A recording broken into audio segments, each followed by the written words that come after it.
guys, it is the Gaming Weasel back again with another video. So in today's video, I'm going to be talking about my top 5 picks for Warframes that I like and that are really good for solo play. Now, when I mean solo play, I actually mean, well, for example, not all the missions. I mean, he's pretty good for all. These Warframes are pretty good for most missions, but these are tanky, really good, and really versatile Warframes that I do prefer you guys to pick up if you're just planning to play like a solo survival defense or something like that. Now, numbers are just here, so I can count down to 1 to 5. I mean, number 1 is better than number 5. The honorable mentions aren't worse than these top 5. I'm just naming these top 5 Warframes for new players to pick up and play. These Warframes are pretty good, and if you possibly have the chance, pick them up. So, nonetheless, we're going to be starting off at number 5. So, starting off at number 5 is one of the stranger picks in this roster, I guess in my top 5. It is going to be Volt and Volt Prime, of course. Now, Volt is a pretty strange Warframe, but I've found him to be actually quite viable at playing solo. Now, his fourth ability has gotten a recent change, and I made a video about that recently. So you can check that out when you're done with this one, or even if you want, go check that out, or open it in a new tab, whatever. But nonetheless, his damage has been increased on his discharge, which is his fourth ability. And the third ability, which is his little electric shield, is pretty good as well. Now, I played a decent amount solo with him, and he is a pretty decent Warframe. He is versatile, and you can virtually play him on anything you can possibly think of. He does have a speed ability, which is his second ability, and you can use that for quick missions like extermination missions, for example, or just play capture missions. He has his third ability, which is, as I said, is an electric shield that you can place and carry around if you want to, so it's good for protecting objectives. Now, there are better Warframes for this, but he is good nonetheless.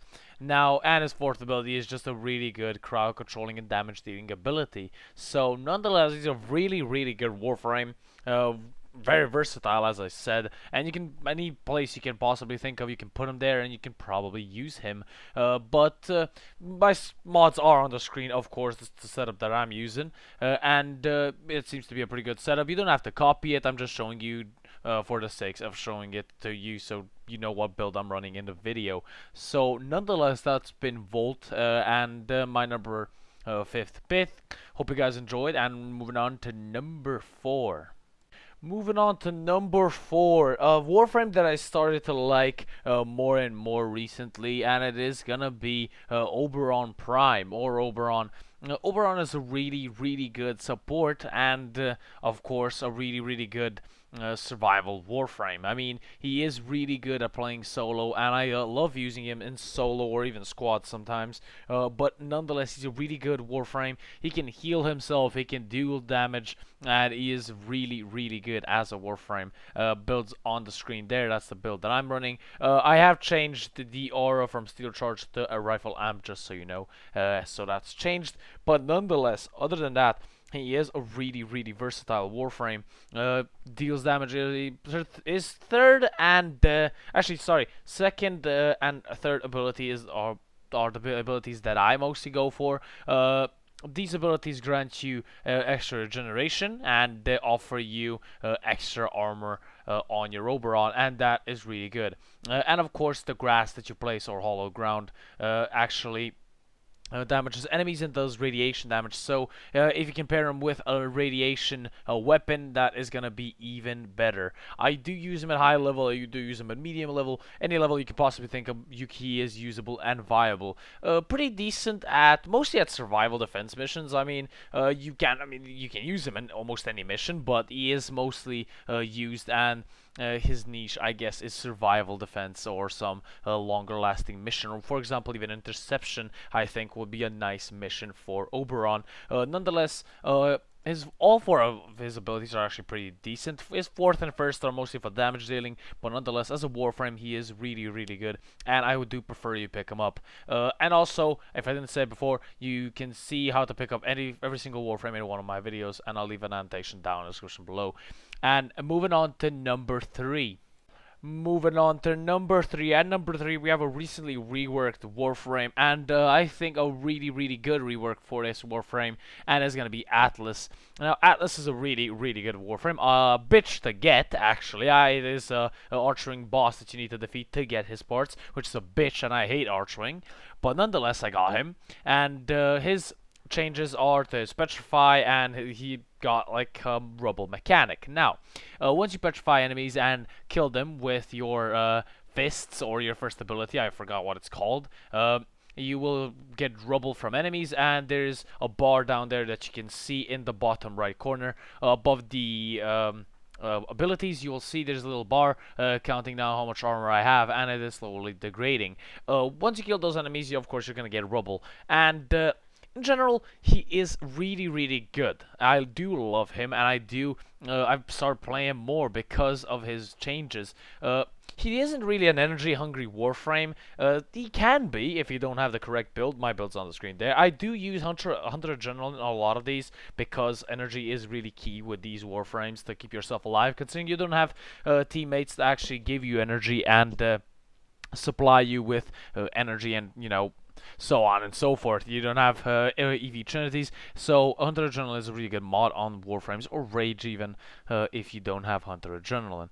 But nonetheless, Atlas is a really good Warframe because of that high armor value and high health value as well. Now, if you don't know, once you kill enemies, if you don't have max health, for example, if your health degraded a little bit, if you pick up that rebel first, it's gonna heal your health, then it's gonna go towards your armor. So virtually, if you kill a lot of enemies and if you have a lot of energy by yourself, that's gonna be really good because you are virtually invincible. That is really just a really simple way to put it. You are indestructible. You can get, I think, a maximum of 1,500 armor bonus. Considering if you put steel fiber on your Atlas, that's gonna make it even more. And putting armor agility is gonna bring that higher and higher. Nonetheless, a really good Warframe. I'm glad they changed him. They made him much better now, and he's much better at solo, survival, defense, interception, and so on.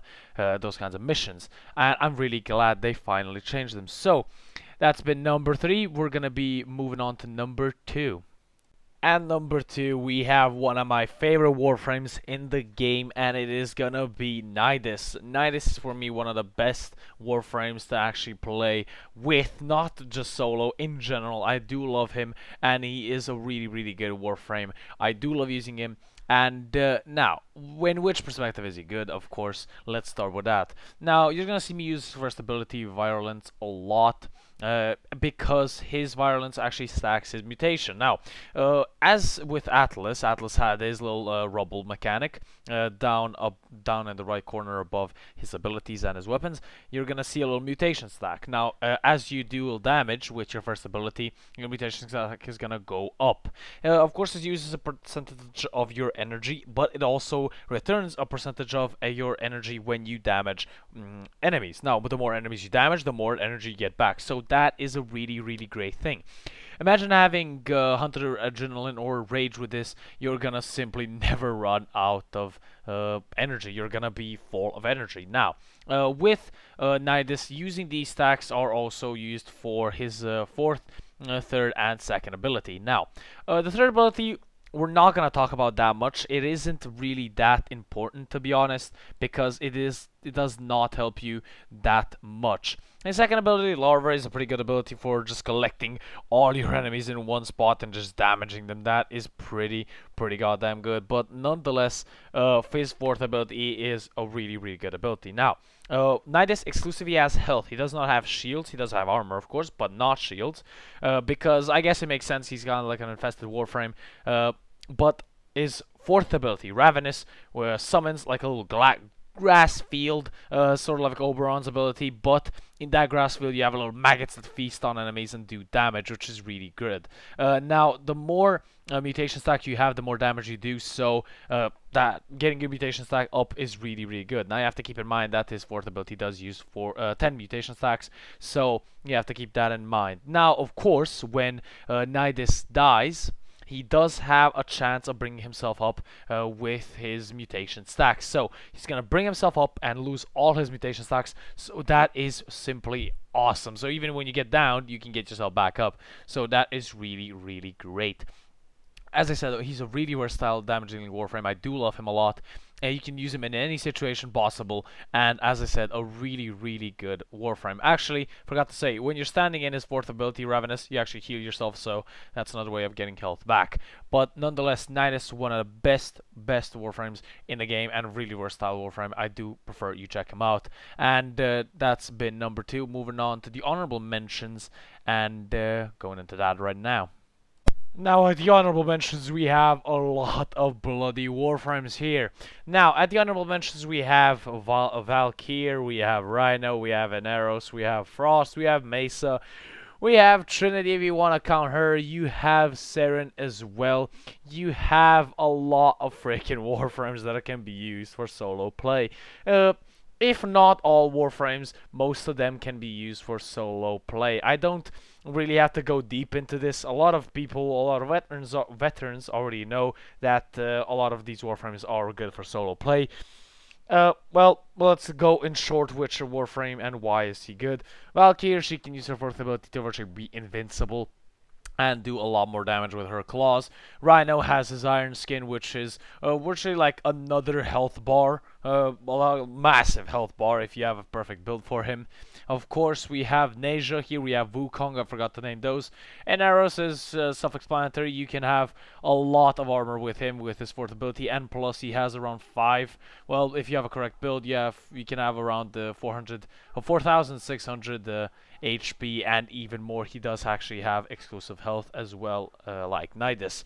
You have Neja, which, as I said, is a pretty good solo Warframe as well. Wukong with his Defy. And you can even count, if you want, you can even count Ashe as a really good Warframe for solo play. I don't want to go into detail with this, but a lot of Warframes are really good for solo play. I just personally think that these are really the best Warframes for solo play, these top 5 that I named here. Of course, we have Hero. I actually forgot to say about Hero. Hero is a really good another solo Warframe. But nonetheless, we're going to be moving on to the top spot, and one of my grindiest Warframes, which is going to be... that is gonna be Chroma at number 1. Now, I needed to put him here because I just love Chroma. Chroma is, I think, my second or third most used Warframe, and I do love him a lot. And as I said at the beginning of the video, this doesn't mean that number 1 is better than number 5. They're all equal in my eyes. But if you really want to go that extra mile, you can use Volt and Chroma for solo Eidolon hunting, especially when you pair it with a really good sniper rifle, or an Opticore or Lenka or a Vectis Prime, depending on what you have in your arsenal. If you pair these, you're gonna be easy on the way to gathering a lot of Eidolon shards. Now, I am using an Ice Tank Chroma. If you don't know what that means, Chroma has this little, I guess, trait or feature that, depending on the energy color that you put, that is going to be the, I guess, not the ability, but the element that he's going to be using. So green is going to be toxic, yellow, red, and orange is going to be fire, white is going to be ice, and blue is going to be electricity. What I prefer you do is using or fire or using ice, because those are the two best colors for him, or I guess choices for him. And I do prefer ice, actually, because it is a more defensive stance, or I guess towards defense mostly. And as you can see in the gameplay, my health and armor are just going down but going back up at the same time, so they're virtually not even scratching me, and this isn't even a fully fleshed out Chroma build. And it's a pretty good one. If you want to copy it, you can. I do love my build. I'm not really, downing it, but there are definitely better builds than this one. Nonetheless, Chroma is a really good Warframe. Now, the two abilities that you're mostly going to be focusing on are Elemental Ward and Vex Armor. These two abilities grant you extra armor, and your guns do extra damage. That is really good in my eyes, and as you saw in the gameplay, now is not really energy efficient as a Warframe, well, as my build is made, so you're gonna need a decent amount of energy, but nonetheless a really good solo Warframe, one of the best solo Warframes, also going on with my top 5 picks that I just named a couple of minutes ago. As I said, they're all equal in my eyes, and I do personally think they're all pretty good. Hope you guys enjoyed the video. That is going to be it. If you guys did, leave a like, a comment, and subscribe. Name some Warframes that you think are really good for solo play and are really good as is, like as Warframes. Hope you guys enjoyed. If you guys did, leave a like, a comment, and subscribe. It is always appreciated on this channel, and I hope to see you guys on my next video. And this has been the Gaming Weasel, over and out.